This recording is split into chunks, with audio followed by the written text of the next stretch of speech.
Welcome to Altnabreac News Channel. My name is Alice. Here are the latest headlines from Altnabreac Station. The contempt hearing assigned for December 18, 2025, has been discharged in a new hearing, assigned for 12 p.m. on January 16, 2026. Ian Thomas Appleby's and Elizabeth House silence over the Court of Sessions. Case, CA 93-93. EE Limited v. Ian Appleby and another. The detailed summary is loaded on the community page. Ian Appleby and Elizabeth Howe are cashing in on the Kevin Booth situation through YouTube and breaking Kevin Booth's interdict filming. Kevin Booth's relatives and friends. Filming taken from Station Cottage, Altnabreac.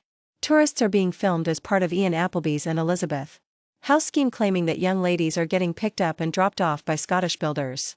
The next video is disturbing and may have already had serious consequences on the SCO trail. Member of staff leaving her unemployed. And a family without any income. Secretly recording a ScotRail staff member on a train in Scotland is a grey area legally. While not outright illegal, it may infringe on privacy rights and data protection laws, especially if used maliciously or shared publicly. Such covert recordings could be considered intrusive or harassment, depending on circumstances, and might lead to legal risks. Please go to the Altnabreac Cover-Up YouTube channel for the video post or take a peek at our summary version. The wind swept across the remote platform of Altnabreac Station, carrying the quiet isolation of the Highlands. Ian Thomas Appleby stood beside his wife, Elizabeth Howe, looking out over the tracks that had become central to a story unfolding for years.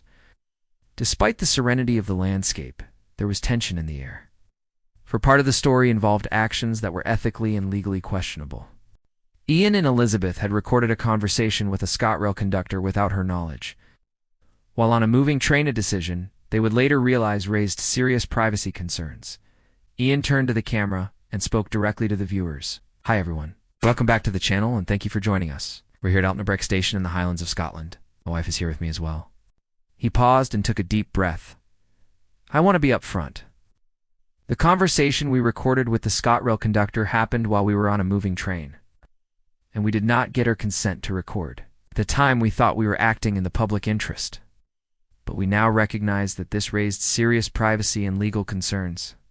Elizabeth nodded and added her own caution. Recording someone in a private conversation without their knowledge is wrong. The conductor had a reasonable expectation of privacy, and our decision to record the conversation and to share it later was a mistake. It may have violated her rights under UK law and GDPR regulations. With that acknowledgement, they began recounting the conversation itself. Despite the ethical concerns, the content of the discussion was central to their understanding of what had occurred at Altnabreac Station over the years, Ian explained. Now, the evidence we're about to discuss comes from that conversation, and it relates to a judgment issued in February 2023 by Sheriff Neil Wilson at Wick Sheriff Court. It's important to remember that the recording itself was made without consent, which we now accept was wrong. The ScotRail conductor, unaware she was being recorded, had described her experiences over 7 years working the Far North Line. Ian asked her, "You said you've been working as a conductor for 7 years, is that right?" The conductor replied, "Yes, that's right." "And during that time, you were aware of young girls being dropped off at Altnabreac Station?" Ian pressed. "Yes, I was aware of it. It's been going on for a long time," the ScotRail conductor said. Other conductors knew about it, and drivers knew as well. "It wasn't just me noticing it, so this was something widely known among staff?" Ian asked. The conductor nodded. "Yes, people talked about it. It was almost like a running joke at one point, because nobody really knew exactly what was happening, but everyone knew something wasn't quite right." Ian inquired further, "Had you ever spoken to any of the girls yourself?" "Yes, I spoke to a few of them," the conductor said. "One girl said she was meeting a guy who had a castle. At first, she said Scots called her, then corrected herself and said it was actually after Altnabreac. She told me it wasn't the sort of person you'd want to meet." The conductor explained how the girl had boarded the train looking ordinary, then returned from the bathroom dressed differently, a detail that had stayed with her. She got on the train looking completely normal, then went to the bathroom and got all dressed up. "That stood out to me," she said. Another young woman appeared very composed and said she was studying in Aberdeen. "She said she was studying in Aberdeen and was coming up to make extra money," the conductor added. Ian pressed for clarity. "So some of them openly said they were being paid?" "Yes, some of them weren't hiding that fact. It'd come up for a few days and then go back on the train," the conductor replied. Did they ever explain what they were being paid for? Ian asked. Some of them said it wasn't a sexual thing. They said it involved dressing up in outfits and doing cleaning. But honestly, I think that may have been what they were told to say, the conductor said. Ian then asked about what she had personally witnessed at the station. Did you personally see Kevin Booth collecting them from the station? Yes, I did.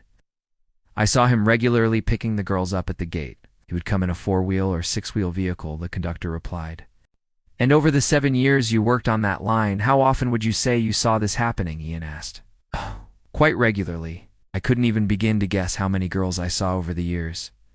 It was a lot, the conductor said. The conversation shifted to the station house and its former occupants. Did you ever speak to the previous occupants of the station house about this? Ian asked. Yes, I spoke to them about it. They were aware of what was going on as well.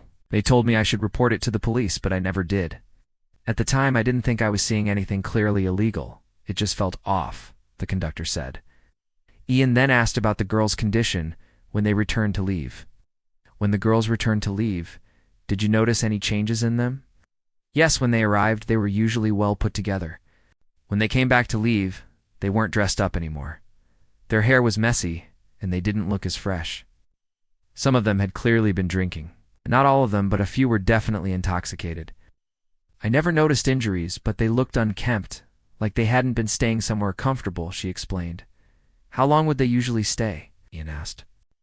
They usually came up on a Friday or Saturday and left on a Monday or Tuesday, the conductor replied. Elizabeth then asked for her personal view. From your personal point of view, what do you think was going on? When I spoke to the previous occupants of the house, we talked about prostitution. That was the conclusion we came to. They were being paid money for something, the conductor said.